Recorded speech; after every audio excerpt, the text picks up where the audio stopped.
BMT Azərbaycan və Rusiya arasındakı gərginlikdən tam xəbərdardır.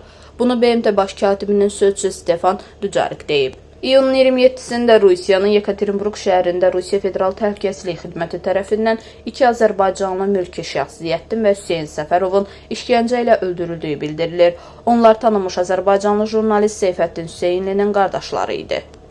Həmin gün bir neçə nəfər ağır xəsarət alıb, 9 nəfər isə saxlanılıb.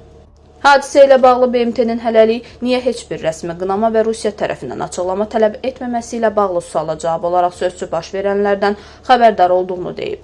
Azərbaycan ilə Rusiya Federasiyası arasında xüsusilə sizin istinad etdiyiniz hadisə də daxil olmaqla bir sıra insidentlər səbəbindən yaranmış gərginliklərdən tam xəbərdarıq. Hər iki ölkədə baş verən insidentləri yaxından izləyirik. Ümid edirik ki, bu məsələlərin hamısı diplomatik kanallar vasitəsilə həll olunacaq. O, hadisənin təfərrüatları və BMT-nin bu məsələ ilə bağlı Rusiyaya rəsmi müraciət edib etmədiyi barədə əlavə məlumat verilməyib.